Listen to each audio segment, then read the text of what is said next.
नमस्कार, आप देख रहे हैं पब्लिक इंडिया न्यूज और मैं हूं आपके साथ हर्षिता मिश्रा। पुलिस विभाग के इंदौर जोन ग्रामीण आईजी अनुराग पुलिस की वार्षिक आपराधिक समीक्षा बैठक लेने के लिए बुधवार को बुरहानपुर पहुंचे।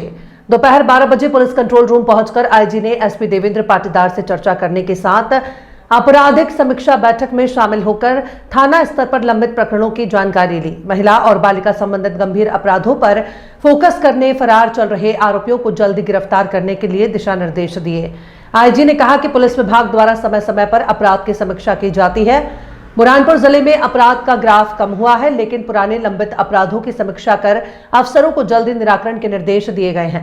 पुलिस विभाग द्वारा ऑपरेशन मुस्कान के तहत गुमशुदा बालिकाओं को दस्तयाब किया जा रहा है। नशा मुक्ति अभियान के तहत लोगों को नशा नहीं करने के लिए भी जागरूक कर रहे हैं।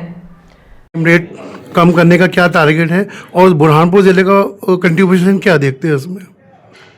बुरहानपुर के जो टोटल क्राइम है वो बुरहानपुर पूरे जोन के जो 8 ज़िले हैं, उन ज़िलों में बुरहानपुर 7वें नंबर पे लगभग रहता है। लगभग 7% से 8% क्राइम पूरे जोन का जो है वो बुरहानपुर का रहता है। जहाँ तक क्राइम कम करने की बात है तो हमारे जो फोकस एरिया हैं वो फोकस एरिया है कि प्रॉपर्टी ऑफेंस नहीं होने चाहिए, उसके लिए पेट्रोलिंग होना बहुत ज़रूरी है।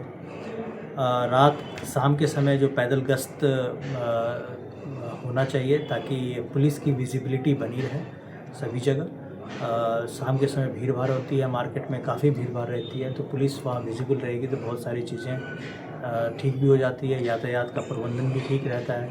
सीसीटीवी कैमरा जो है, जो मार्केट प्लेसेस हैं, जो भीड़ भाड़ वाले एरिया हैं, वहाँ पे सीसीटीवी कैमरा लगवाया जाए, जो ख़राब है उसको चालू किया जाए।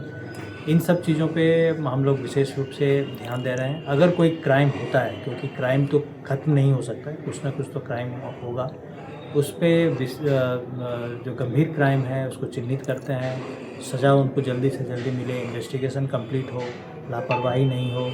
इन सब चीज़ों पे हमारे निर्देश भी जारी हो रहे हैं। इन सब चीज़ पे हम विशेष रूप से ध्यान देते हैं। तो सिकलीगढ़ जो है अवैध काम करे पूरे संभाग में, तो उनको कंप्लीट रिहैब करने की कोई ठोस रणनीति है?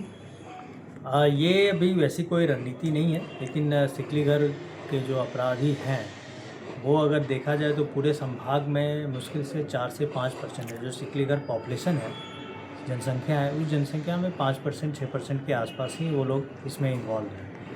और कई बार उसके लिए प्रयास भी किया गया है, उसको रोज़गार कैंप लगा के उनको मोटिवेट करने की कोशिश की गई। बरवानी में भी कोशिश किया गया, यहाँ पे भी कुछ कोशिश की गई है, लेकिन उसमें बहुत अधिक सफलता मिलती हुई नज़र नहीं आती है, क्योंकि इसमें बहुत इजी मनी है, बहुत जल्दी उनको मिल जाता है। तो हमारा दोनों तरफ से प्रयास है कि उनको अगर कुछ कार्य तो चल रहे हैं उसमें चलें, और जो बदमाशी कर रहे हैं उसको इन्फोर्समेंट एजेंसी के द्वारा, विवेचना के द्वारा, न्यायालय के द्वारा जो सज़ा हो सकती है उनको सज़ा दिलवाई जाए, अधिक से अधिक समय तक वो जेल में रहें, ताकि इस तरह के अपराध में कमी आ सके। सर, साइबर सेल को लेके काफ़ी जन जागरण किया, जिसके नतीजे अब सामने देखने को मिल रहे हैं। इसी हफ्ते साइबर सेल ने लाखों रुपए पीड़ितों के होल्ड कराए, तो क्या अब और ऐसा कुछ रणनीति बनाई कि साइबर अपराध हो ही नहीं?